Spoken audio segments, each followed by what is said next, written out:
Hello, everyone. Thank you for tuning into our second installment of the CMDI Summer Invited Speaker Seminar Series. As a quick note, I want to remind you to mute your microphones. Today we have Dr. Katharine Coyte. She's currently an independent presidential research fellow at the University of Manchester. She did her doctoral work under the supervision of Kevin Foster and William Durham, and her work currently focuses on developing both theoretical and experimental methods for studying ecology and evolution of microbial communities in the gut. Thank you for joining us, Katharine, and look forward to your talk. Yeah, I just, before Katharine you start, I'm sorry, I just wanted to remind everybody that we are moderating this talk, and we're hoping that if you have any questions, you can either write it in the comments and text message section, or wait at the end and you can just introduce yourself after the talk and ask your questions. So we avoid interrupting Katharine. Thank you. All right, cool. Should I share my screen now? Yep. All right.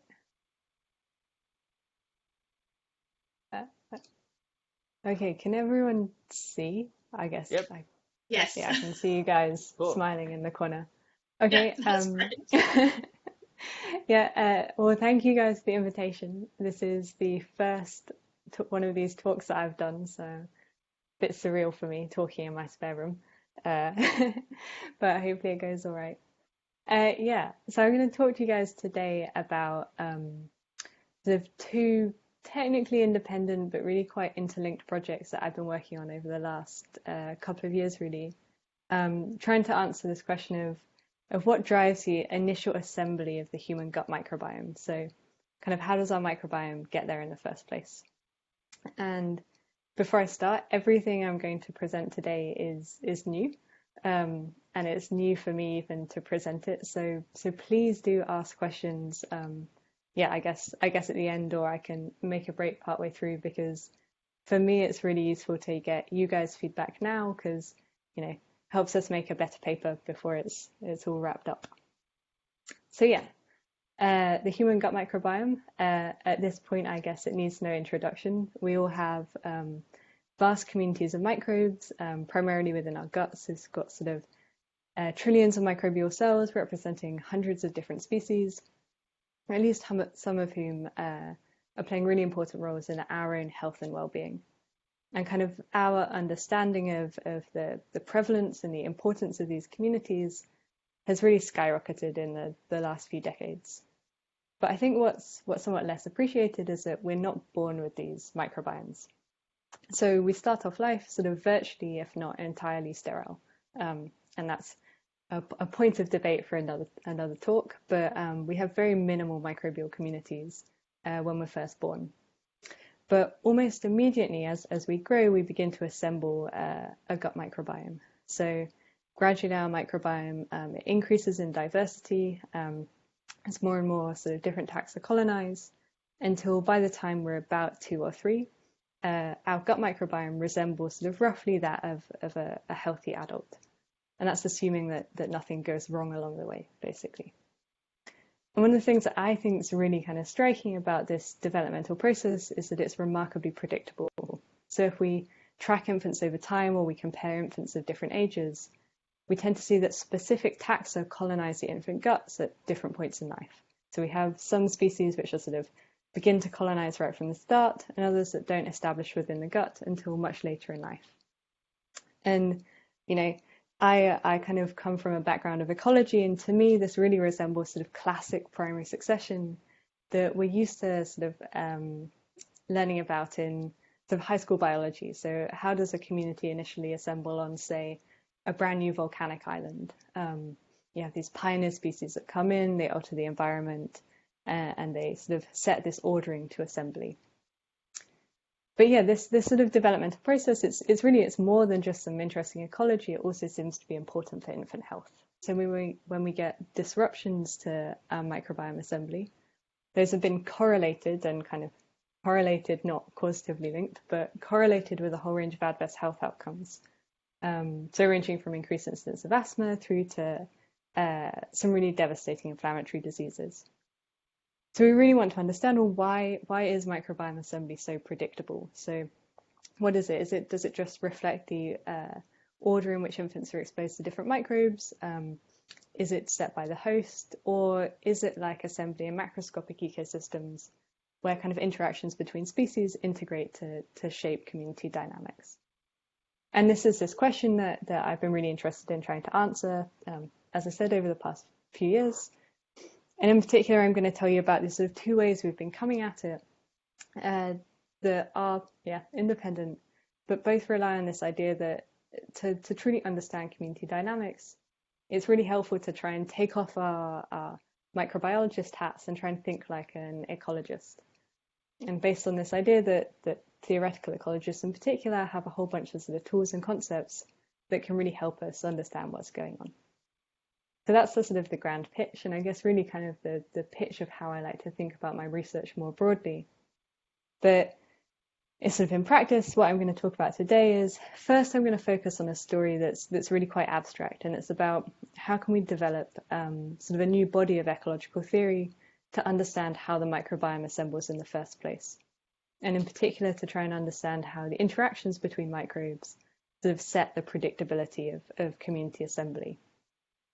And then I'm going to move on to a second story, which is quite far away from the theoretical world, and that's saying, can we take this theory and these mathematical models and combine them with clinical data and with wet lab work to try and identify some specific real drivers of microbiome assembly within a very particular ecosystem. So yeah, that's kind of how the talk's going to go. I might try and take a break between the two sections, and then you guys can ask questions then, because that might be easier while they're fresh in people's heads. So first of all, ecological theory for the microbiome. What do I mean by this? What can it tell us? Well, so we have these complex communities, right? We have these hundreds of different species, and it's incredibly hard to tell just from sort of sequencing alone what role any given species or any given interaction is playing in overall community dynamics. But kind of ecologists have been trying to answer this question of how do individual species and individual interactions shape overall community behavior for forever now. And basically the sort of the fundamental tool that we have as ecologists is this idea that we can take a complex community and we can model it as a network. So where each node represents a species and each edge captures an interaction between them. But more so than just treating this as an idea, what we can do is we can take these networks and we can describe them mathematically. So we can write systems of differential equations that tell us how the growth rate of any individual species depends on its own intrinsic biology, so its intrinsic growth rate, and I should use a pointer. So it's sort of its own intrinsic growth rate and any interactions that it has with other members of the community. And the nice thing about this really simple mathematical modeling approach is that we can begin to sort of play out experiments computationally or mathematically that we simply couldn't do in the real world. So we could ask, okay, what happens if I get rid of all of the lions in my ecosystem? Or what happens if suddenly like mice start eating tigers or something? Someone pointed out to me the other day that I here have tigers being eaten by lions, so we can ignore that on this model ecosystem. But yeah, it's a really nice way of beginning to explore how different biological factors might influence overall community behavior. And so some time ago now, so during my PhD, we asked, could we take the same modeling approach and could we use it to try and understand microbial communities? So again, model communities as networks, each node is a species, each edge is an interaction between them. What we also asked is, could we extend it to incorporate things that we know are important for microbial community dynamics, so things like antibiotics. Let's do the same thing. Let's describe them mathematically and then see what these models can tell us about overall community behavior. So in my PhD, we started by asking, well, can we use this to understand why some communities are more stable than others? So why are some people's microbiomes perhaps more likely to recover after an antibiotic perturbation while others can't?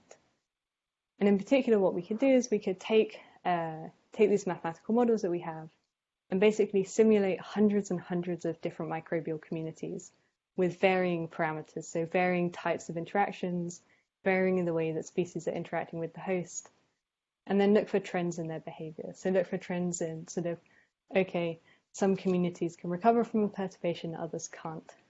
And that's a very sort of simple way of trying to study a community. It allowed us to make some pretty fundamental sort of predictions about the ways in which microbial interactions might shape things like community stability. So, for example, this is my big paper from my PhD. It led us to say, okay, well, largely we should expect that cooperation between microbes is really destabilizing. It tends to make communities much more vulnerable to perturbations. So if we were to go and look and try and calculate how microbes are interacting within the human gut in a stable ecosystem, we should expect to see relatively little cooperation. And this was a kind of, seemed to go against what people were thinking at the time. But kind of now, 5 years on, we've sort of, if you go and you look through the literature where people have kind of quantified how microbes interact within the human gut at least, it seems like genuinely sort of cooperation seems to be relatively rare. So it seems to me like this is a really nice, powerful way of understanding our microbial communities. So now moving forwards, what we wanted to know was, well, can we use the same approach to understand what drives microbial community assembly? So can we use similar sort of mathematical ways of asking, why is it that communities assemble one way and not another? Can we figure out how microbial interactions might, for example, shape predictability? The problem is that this is a harder challenge than we first thought it might be. And largely that's because there's a whole bunch of existing kind of math and a whole bunch of kind of existing math and ecological theory sort of focused around understanding whether or not communities are stable. But we don't have the same tools to think about or really quantify how communities assemble. There's not an easy way of quantifying predictability, for example. So what we came up with was this idea of saying, okay, can we calculate the assembly landscape for any given community? And I'll spend some time here because this is something that a kind of tricky way that we've figured out of trying to think about assembly. And it's to say, okay, well, for any given community, can we map out all of the potential pathways by which it might have assembled?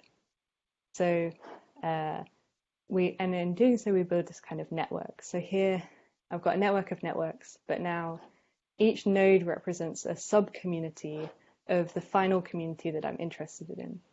And each edge captures the possible transitions between these sub-communities via the sort of sequential arrival or loss of a single species. And so we might consider that a particular instance of a community assembling would represent a particular path through this assembly landscape. And this, it might seem a bit convoluted, but this way of thinking about assembly as paths and as networks now enables us to put some quantification onto community assembly. So we can say, for example, a community that looks like this, or a community with an assembly landscape that looks like this, there are many paths by which it could have assembled. There are many edges in this network. I might think that this would be a community that's hard to predict. It's hard to predict how it might assemble from scratch. Whereas by contrast, a community with an assembly landscape that looks like this, with far fewer edges, may be much more predictable. There are far fewer ways it might assemble from scratch, assuming that that community dynamics are driven by the mathematical models that we're using, of course. And so now with this way of thinking about how communities assemble, we can begin to do the same sorts of things we did when we were thinking about community stability. We can simulate hundreds of different microbial communities with sort of different biological properties and try and identify trends in the way that communities assemble. And for example, what we found is that the stronger or more positively species interact within a community, the fewer edges there are in their assembly landscape. So what this means is that the more species, or the more strongly species cooperate with one another, the more predictable we expect their assembly to be. And this is kind of interesting, or was interesting to me at least, because in my previous work we'd come to this conclusion that cooperation between species, or really sort of facilitation, positive interactions between species, are relatively destabilizing. But they also seem to be really important for enforcing predictability in assembly. And indeed, we see predictability when communities do assemble in real life. But what we also see are communities with assembly landscapes that look like this. So where there's no sort of single path from an initial empty state to a fully assembled community. So we see that this interesting phenomenon of communities which are stable once they've assembled, but would be unable to assemble from scratch. So if you were to take, for example, sort of huge doses of antibiotics and lose a few species, you may never be able to recover back to where you started. And we see here too that the sort of the probability that a community is able to assemble also really depends on both the strength and the sign of the interactions going on between species within a community. And we see that while we saw before that sort of strong positive interactions encourage predictability, they also are more likely to disrupt assembly. So the more strongly species interact with one another, the harder it may be for a community to assemble from scratch. And so, we face this sort of almost a trade-off. If you want to have a community that is both robust, so it should easily be able to assemble, but predictable, then you need to carefully balance the sort of the strength and the sign of the interactions. And probably you might expect a community that's both robust but predictable to have sort of mainly weak interactions, mainly weak asymmetric interactions between species, but perhaps a few sort of strong positive interactions there to sort of enforce this predictable order. And we can also we can take this modeling framework and we can use it to also think about how hosts might affect the predictability of assembly and a bunch of other things. But for the sake of brevity, I'm going to stop this here and just leave us at this point in time for this work, because really what I wanted to get across was both the sorts of ecological tools that we can use and the sorts of predictions that they can tell us about how we might expect interactions between species to impact community assembly. So very abstract, very, very mathematical. Because I want to now talk about the second. Well, actually, I should ask. I've kind of whizzed through that. Does anyone want to jump in with any questions at this point? Ooh, yes, I Yes. do have a question. So I think this is a really cool way. So of seeing like the communities, but I don't fully understand how do you define a node in your a network of networks? Like how, because in the previous one, each node is a species, right? But in here, this is like each node is like an intermediate step in the ultimately last one. So how do you define it? Like, okay, this is going to be a node. See, I wasn't. I think, yeah, sure. I think I get your question. So yeah, and this is me still struggling to figure out how to properly explain this way of thinking about things. Mm-hmm. But here, oh, sorry. So here we have each node. I've kind of colored this here. So you can imagine that you have a 5-species final community, and Okay. each node represents a possible subcommunity where so one or more species are missing.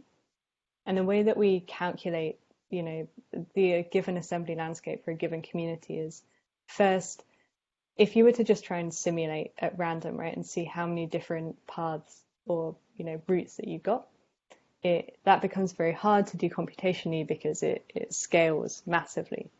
So instead, what we can do is for any given community, we can just assess whether each of its subcommunities are viable or not. So looking, would the species be able to coexist in this subcommunity? Because some of them they won't, either because you get competitive exclusion or because a species is unable to grow without a partner species there. And so that kind of knocks out some communities, which I've shown just as little dots here. So you have a subset of feasible subcommunities. And then we can sort of assess by looking at the growth rate of a species when it's introduced when rare to see whether it would be able to invade any of these subcommunities. And that tells you the potential links between them. Does that kind of make sense? Yeah. Yeah. And another sort of follow-up, is this assuming that the most diverse community will be the last time point? could you gain the diversity and then, as you meant, as well, not necessarily after an antibiotic event perturbation, but just sort of like Yeah. as a development. Yeah, so again, good question. So here we are, you don't necessarily have, I've been a bit misleading by putting time at the bottom here. You might not necessarily expect time to move linearly through a landscape like this. So you could Okay. very well, you could say, this is just, if I'm at any point in this landscape, where could I move from there through the loss or gain of species? So you could equally say, if I took an antibiotic and it bounced me down to here, where might I move up from? You could consider it as saying, okay, I've observed this community in nature. How might it have got there, kind of thing. If that Yeah. Does that make Yeah. Yeah. sense? Yeah. That makes so it's basically independent of, as you said, like it's non-linear with time. So just how this could have possibly happened. Okay. Yeah, we're just kind Cool. of trying to think of a way of capturing, quantifying assembly, really. All right. Does anyone else Cool. have any other questions while I'm here? I think I can see someone I talking, think, but yeah, James and I both asked Yeah. questions in the chat, but I can ask first, or do you want to moderate them, Shayna? What are we I think doing? No, go Shada. ahead. Um, Sorry, I'm Gina. I'm a postdoc in Marvin Whiteley's lab. I was just this is really cool, and I was just wondering. My question was, how are you thinking about these communities where there was like no viable pathway to assembly? Does that mean that those communities would never be assembled, or that there's like members that were present at some point of succession but were lost in the community, or kind of where are you thinking there? yeah, so that's the stuff I didn't include on the slides here is if you see a community that's there that there's no viable path, what ways might it have been able to assemble? And one of the things we played around with is the idea that, you could, for example, have the host provisioning species with nutrients early on. And what this does is it can enable these gaps within the assembly landscape. They tend to be driven by the fact that you have species that are too interdependent on one another, or they are competing too strongly, so they make these sort of intermediary steps unviable. And the host could have mechanisms of making communities viable, is one idea we explored. But equally, you could think, well, there might be species that are missing, right? Sort of like in macroscopic assembly, where you might have a species that comes in and then is lost later on. So yeah, Yeah, that basically, makes a lot. yeah.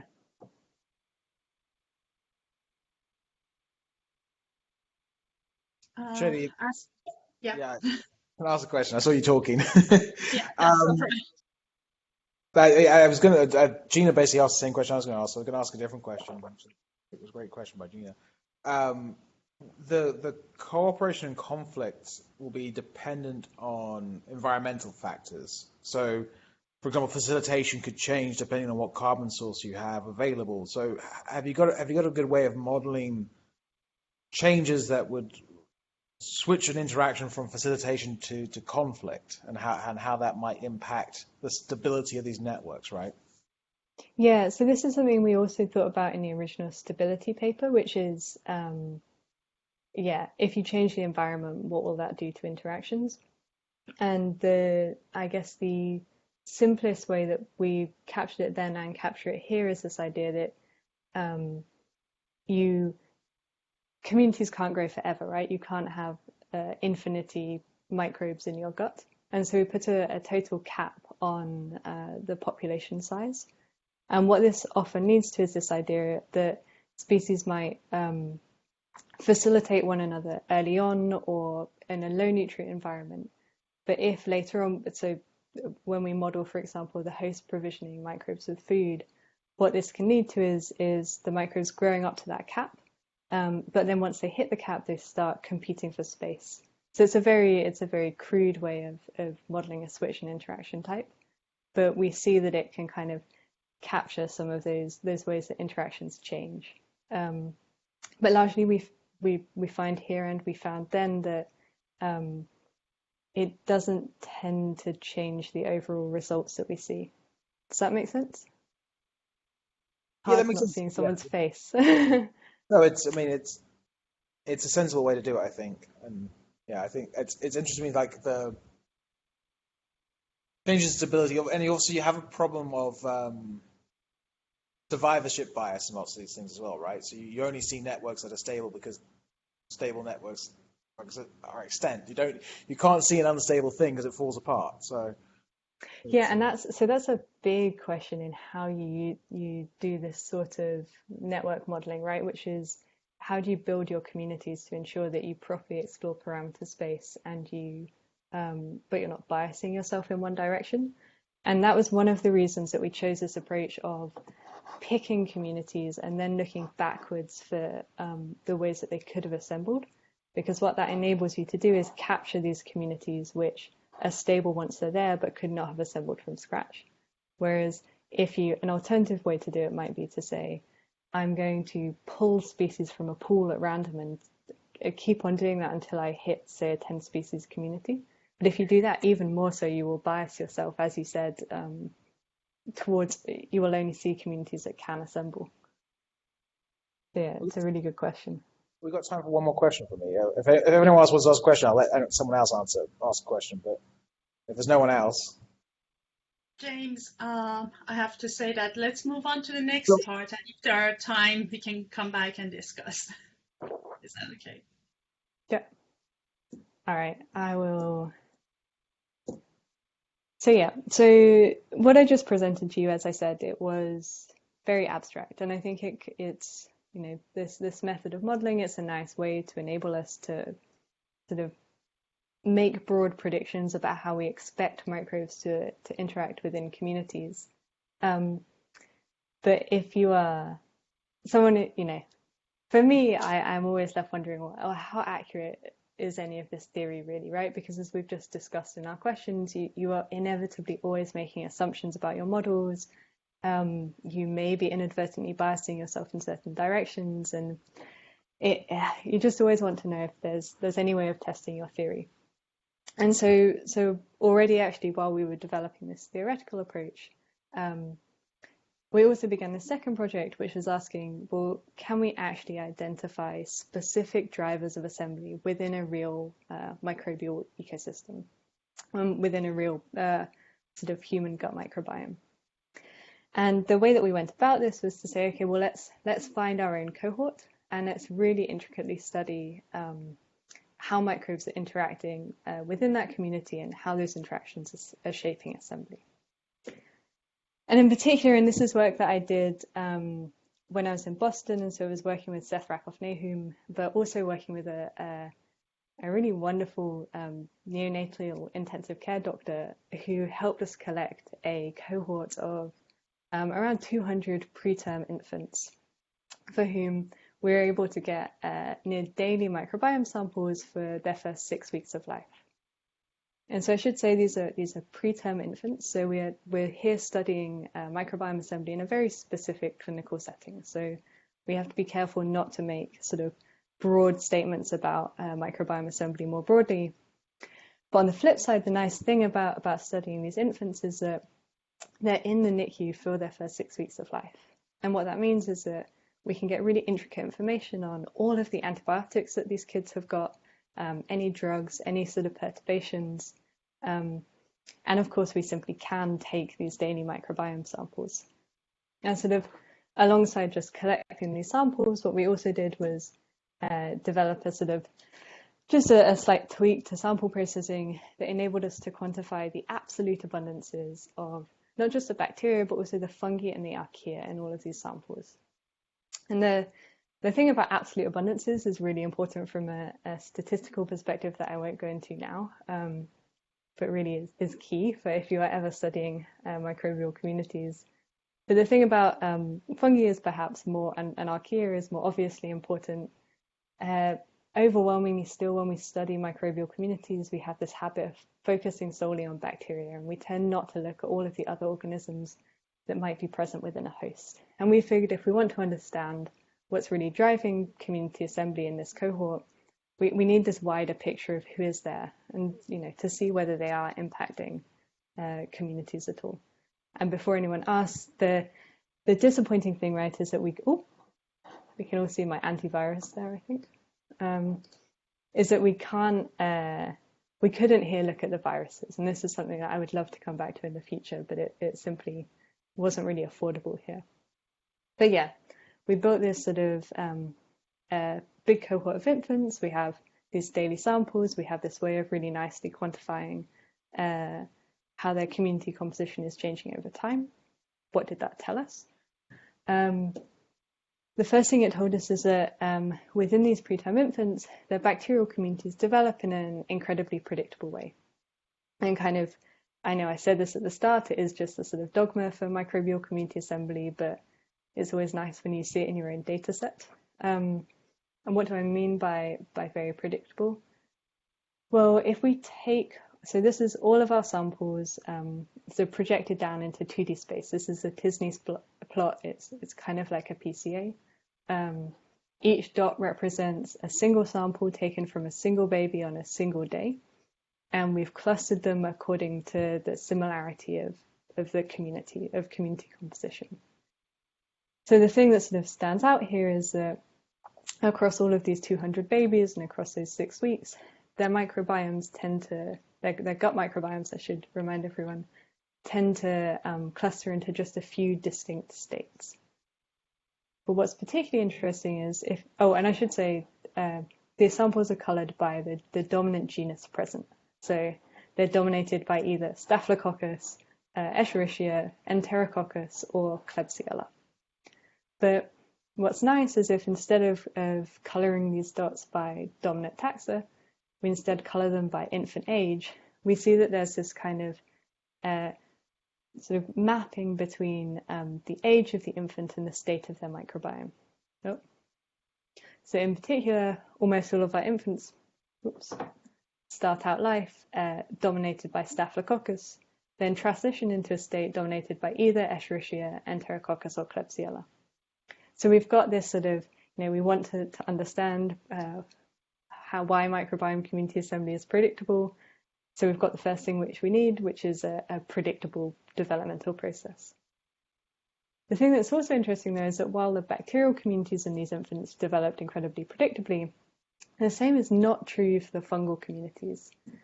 So if we do that same sort of dimensionality reduction, and again, color samples and sort of cluster and color samples by the dominant fungal genus, we don't see any of that clear mapping between fungal community composition and infant age. So it's interesting, that sort of predictable developmental process seems to be a function of bacteria, but not of fungi within the infant gut. But, so while we see no sort of predictable fungal community development, we did see an interesting sort of hint at a relationship between these two microbial kingdoms. So specifically, if we fit a linear mixed effects model on total bacterial load, so what we can only do with these absolute abundances, we see that there's this inverse correlation between total bacterial load and total fungal load. So the more fungi there are in the gut, the fewer bacteria there are. And so it hints at this really kind of, you look at this and you go, well, is there a relationship, right? Is there an interaction?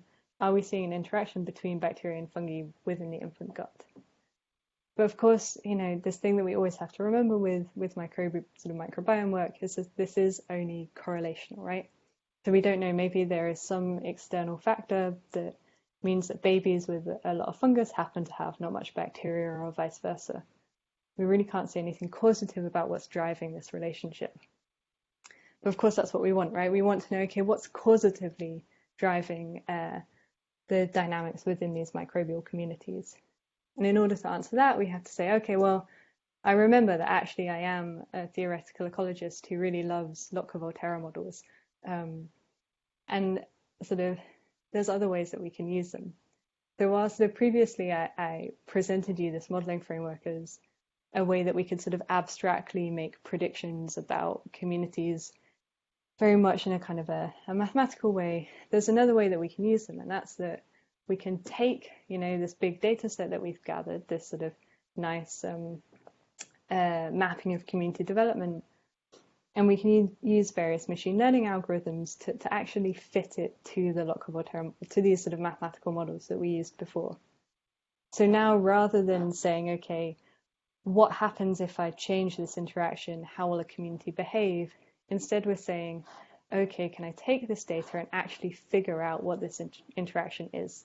Is it cooperation? Is it competition? Sort of thing. And so we did exactly that to this data set. And what it told us was, well, first, we had a really nice conclusion. This is not maybe the best way to present data. I haven't decided yet. But so this is a sort of a scatter plot of all of the interactions that we infer using when we fit our data to those models. And the first thing we see is that the overwhelming majority of interactions are asymmetric. So we're not seeing very much either strong cooperation or strong competition. So as we might have expected. So not much, and also sort of most interactions seem relatively weak relative to sort of self-regulation. But what's even more striking is if we look at the interactions that are going on between those sort of dominant genera, we see that indeed most interactions are asymmetric. We don't see any sort of bidirectional cooperation, but we do see one very strong positive interaction. And that's that Klebsiella, this sort of secondary colonizer, appears to be exploiting Staphylococcus in order to colonize the infant gut.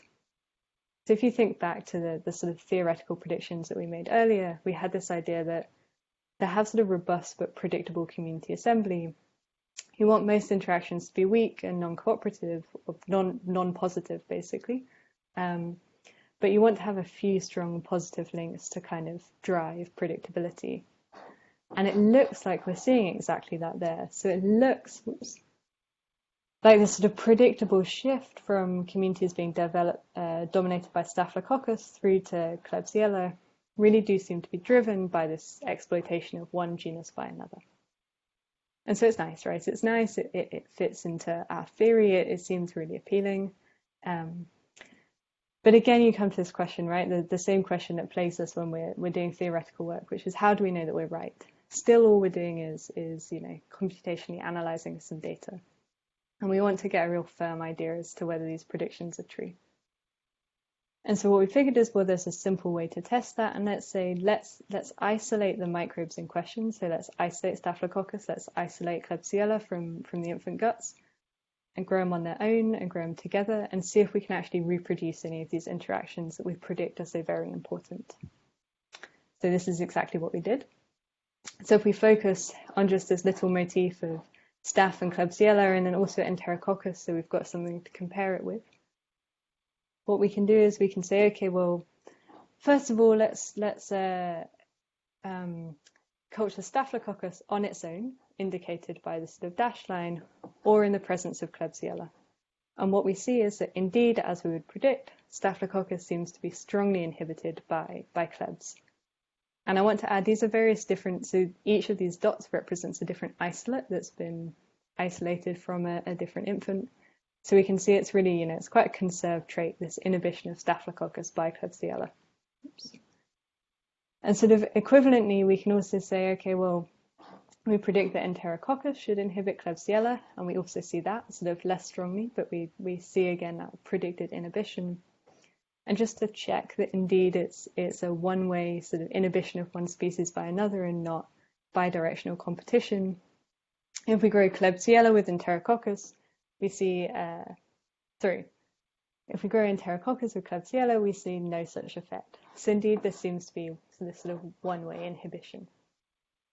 But you will see that I have this ominous white box in my plot.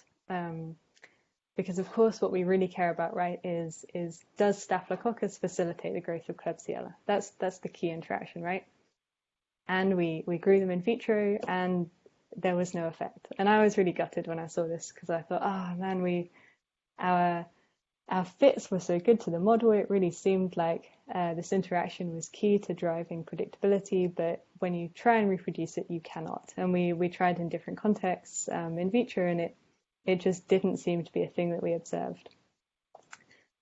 But then, of course, you go away and you think about something else for a few weeks and you come back and you go, well, we're thinking about this interaction that's really important within a complex microbial community, within a multicellular host, and we're trying to reproduce it in a test tube, right? In a growth media that we think just about might be relevant, but how can you really be sure?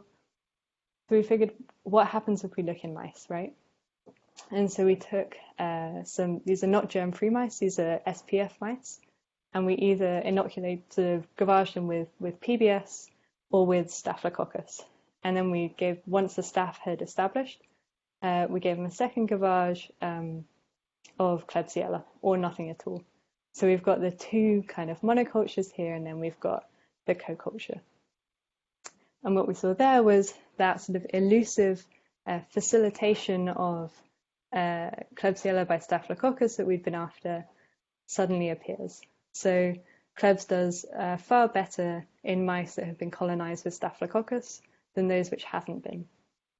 And equivalently, Staphylococcus does far worse in mice that have been colonized with Klebsiella than it does when it's just on its own. So it seems like we do have this sort of really important exploitative interaction of Staphylococcus by Klebsiella that really only appears in vivo. So it really sort of emphasizes this importance of context in microbial interactions, and sort of coming back to the question earlier, this idea that we have a tendency just either as theoreticians or as experimentalists to try and think of these interactions as being static, but they really are, dynamic things which may change in context. And yeah, I think I will come to an end there. But just to say, so I started with the story of how can we use theory to understand how microbe-microbe interactions shape community assembly. And we made a few sort of key predictions, namely that we should expect positive interactions between species to be rare, but we also think that they'll be really important in shaping the predictability of assembly. And what we did then was say, okay, well, can we understand what's going on in a real sort of microbial community? And it seems like those predictions that we're making are bearing out. And so we'll stop there, and thank you guys for listening. So I want to move this because this was obviously a massive collaborative effort, especially with Chitong Rao, but really with everyone in Boston and also in Oxford. And thank you to you guys for listening. Right. Thank you so much. I think we have a couple of questions. One is from Carolyn. And she's asking about the isolates that you showed and interaction and inhibitions between the species when you had the paired interaction. I know that you showed the data from the mouse experiments, but however, she's asking what environment did you use and what isolates did you use the clinical isolates that were coming from staff? So you have access to this as well, just making sure that I'm asking her question correctly. Yeah, if I understand correctly, the isolates are, so we have stool samples from the babies, and so we then isolated the strains of various staph and Klebsiella, well, all of them various strains. And then the co-culture experiments were done in, I can't remember exactly what medium it was, but it was a sort of, it was GMM or something, one of these ones that's designed to try and have everything there for everything to be able to grow. Is that is that answering the right question? I think the question was more like, whenever you had Klebsiella versus staph, was the Klebsiella from the same infant as the staph, or were you shuffling?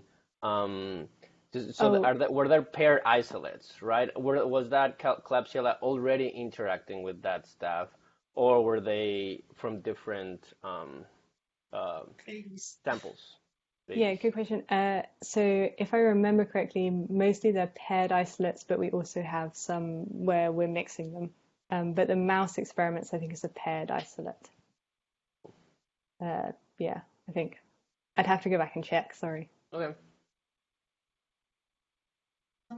James, would you like to ask your question or yourself? Or I can ask it. Sure, I can ask it. I guess it goes back to the generalized look of Voltaire's. How much of the interaction was explainable by, because we've done similar experiments in the Brown lab where we've taken for CF isolates. We've taken the isolates before. And we've asked how do they interact and how does that recapitulate what we see in the clinic. And so I think our normal was sort of it's just growth rate. If the staph is growing quicker or the Klebsiella is growing quicker, that explains the interaction. How much of that do you see in this data set?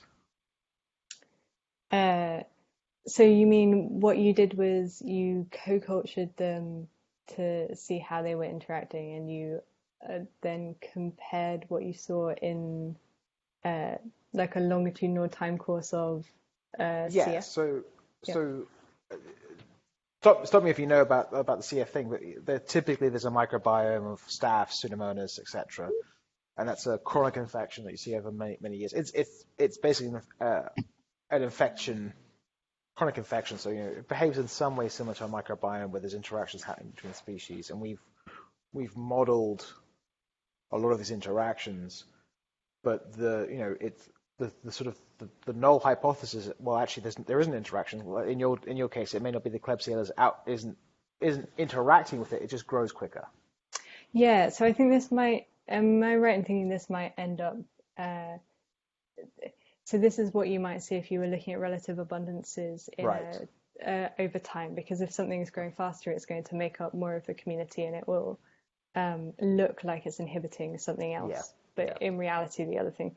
Yeah, so that was, I didn't have time to harp on about this like I normally do, but that was why it was so important that we had those absolute abundances for the longitudinal time course, because we really did see Staphylococcus reducing in abundance in the presence of Klebsiella, and then this also you see in the co-culture experiments. So you actually do see a reduction in abundance, so it goes up and then goes back down again in your co-culture experimentation. Yes. Yeah. Okay, that's cool. Okay. Yeah. It can really throw you off, right? If you and this is the thing I normally like to talk about a lot, because so for example, you can see things which, so here actually it's going up and then it's coming down again in sorry, I should have given this a proper introduction.